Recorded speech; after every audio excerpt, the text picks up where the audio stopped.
নমস্কার বন্ধুরা, ঐশীর মার রান্নাঘরে আপনাদের সবাইকে স্বাগত। মটরশুঁটি ছাড়িয়ে নেওয়ার পর মটরশুঁটির খোসা কি আপনারা ফেলে দেন? আজকের ভিডিও দেখার পর আর মটরশুঁটির খোসা ভুল করেও কখনোই ফেলে দেবেন না। তাহলে ভিডিওটা সম্পূর্ণ দেখতে থাকো। মটরশুঁটির খোসা অনেক কাজে লাগে। তো এখানে আমি বেশ কয়েকটা মটরশুঁটি নিয়েছি, আর মটরশুঁটিগুলোকে ছাড়িয়ে মটরশুঁটির খোসাগুলোকে আলাদা করে নিচ্ছি। তবে মটরশুঁটি যদি খোসাটা একটু নোংরা থাকে তাহলে সেই অংশটাকে ফেলে দিতে হবে। এখানে দেখুন আমি মটরশুঁটি থেকে খোসাগুলোকে আলাদা করে নিয়েছি। এরপর একটা কড়াই বেশ খানিকটা জল ভালো করে গরম করে নিয়ে মটরশুঁটির খোসাগুলোকে এই জলের মধ্যে দিয়ে দিচ্ছি। মটরশুঁটির খোসাগুলো আলাদা করে ধোয়ার আর কোনো দরকার নেই। এবার এই মটরশুঁটির খোসাগুলোকে মিডিয়াম ফ্লেমে রেখে 2 মিনিট মতো ফুটতে দেব। খোসাগুলোকে সম্পূর্ণ সেদ্ধ করার কোনো প্রয়োজন নেই, জাস্ট 2 মিনিট মতো এগুলোকে গরম জলে ফুটতে দিলেই হবে। 2 মিনিট পর দেখুন জলটা কিন্তু টকবক করে ফুটছে, আর জলের কালারটাও কিন্তু অনেকটাই চেঞ্জ হয়ে গেছে। তার সাথে সাথে মটরশুঁটির খোসাগুলোর কালারও কিন্তু অনেকটাই ট্রান্সপারেন্ট হয়ে গেছে। এবার মটরশুঁটির খোসাগুলোকে জলটা ঝরিয়ে নেব। তারপর একটা মিক্সার জারের মধ্যে মটরশুঁটির এই খোসাগুলোকে নিয়ে নিচ্ছি। এবার জল দিয়ে আমি মটরশুঁটির খোসাগুলোকে ভালো করে পেস্ট বানিয়ে নেব। মটরশুঁটির খোসাগুলোকে বেটে নেওয়ার পর দেখুন এর মধ্যে অনেকটা খোসার বাড়তি যে ছিবড়ে অংশ সেটা রয়ে গেছে। তো এবার আমি একটা বাটি নিয়ে নিচ্ছি, আর বাটির ওপর একটা এরকম ছাঁকনি রেখে দিলাম। এবার যে খোসাটা বেটে রাখলাম সেই খোসাটাকে নিয়ে নিচ্ছি। ভালো করে একটা ছাঁকনির মধ্যে মটরশুঁটির খোসাটাকে এভাবে ছেঁকে নেওয়া কিন্তু ভীষণই গুরুত্বপূর্ণ। খোসা বাটাটাকে ভালো করে এইভাবে ছেঁকে নেওয়ার পর দেখবেন নিচে মটরশুঁটির খোসার যে পাল্পটা বা রসটা সেটা নিচে পড়ে যাবে, আর এইভাবে ছেঁকে নিতে নিতে যে ছিবড়ে অংশটা থাকবে সেটাকে ফেলে দিতে হবে। তো এটাকে আমি ফেলে দিচ্ছি।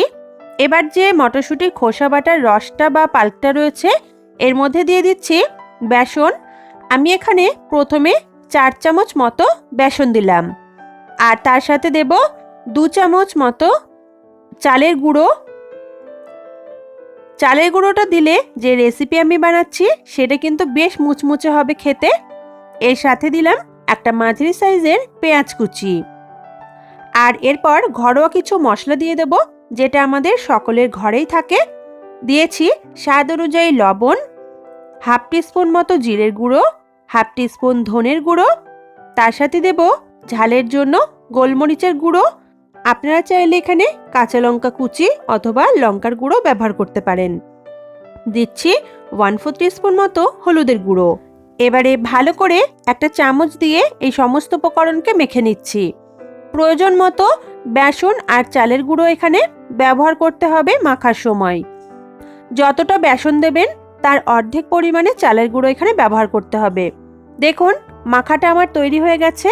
আমি এখানে আরও 2 চামচ মতো বেসন আর 1 চামচ মতো চালের গুঁড়ো ব্যবহার করেছিলাম। তো মাখাটা এভাবে রেডি হয়ে গেলে এবার এটা থেকে আমরা পকোড়া বা ছোট ছোট করে স্ন্যাক্স তৈরি করে নেব। ভালো করে সাদা তেল হাই ফ্লেমে গরম করে ছোট ছোট করে পকোড়া আমি তেলের মধ্যে দিয়ে দিচ্ছি। এই মটরশুঁটির খোসা কখনো ফেলে না দিয়ে এইভাবে বাড়িতে পকোড়া বা স্ন্যাক্স আপনারা তৈরি করে খেতে পারেন। বাড়ির সবাই কিন্তু ভীষণ খুশি হবে, আর কাউকে না জানালে কেউ বুঝতে পারবে না এটা আপনারা মটরশুঁটির খোসা, যেটা আমরা সকলেই ফেলে দিয়ে থাকি, সেটা দিয়ে তৈরি করেছেন। তো দেখুন এখানে আমি অনেক কটা পকোড়া এভাবে তেলের মধ্যে ছেড়ে দিয়েছি। এবার উল্টে পাল্টে পকোড়াগুলোকে গোল্ডেন ব্রাউন কালার করে ভেজে নিতে হবে।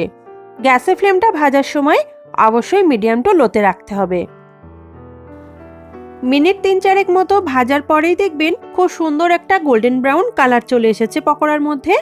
এর থেকে বেশি আর আমি ব্রাউন করব না। এবার এগুলোকে একটা ছাঁকনির সাহায্যে ভালোভাবে তেল ঝরিয়ে তুলে নিতে হবে। তৈরি হয়ে গেছে আমাদের ফেলে দেওয়া উপকরণ দিয়ে দারুণ সুস্বাদু এই পকোড়া। আশা করছি রেসিপিটা আপনাদের ভীষণ ভালো লাগবে। প্রথম ব্যাচের পকোড়াগুলো তুলে নেওয়ার পর বাকি সমস্ত পকোড়াই এইভাবে ভেজে নেব। এই পকোড়াটা আমি খিচুড়ির সাথে পরিবেশন করেছি, আর সাথে ছিল পাঁপড় ভাজা। আপনারা চাইলে ডাল ভাতের সাথে এটা পরিবেশন করতে পারেন অথবা শুধু মুখেও খেতে পারেন, খেতে জাস্ট ফাটাফাটি হয়। তাহলে দেখলেন বন্ধুরা, ফেলে দেওয়া জিনিস দিয়ে কিভাবে খুব সহজেই একটা দারুণ টেস্টি রেসিপি বানিয়ে ফেললাম। তাহলে আশা করছি আর পরবর্তীতে কখনোই আপনারা মটরশুঁটির খোসা ফেলে দেবেন না। তাহলে বন্ধুরা, রেসিপিটা যদি ভালো লেগে থাকে অবশ্যই ভিডিওতে একটা লাইক করবেন, আর আমার চ্যানেলে নতুন দর্শক বন্ধু হয়ে থাকলে চ্যানেলটিকে সাবস্ক্রাইব করে নেবেন। দেখা হচ্ছে আপনাদের সঙ্গে পরের দিন নতুন কোনো রেসিপিতে। সবাই খুব ভালো থাকবেন, সুস্থ থাকবেন। আজকের মতো টাটা।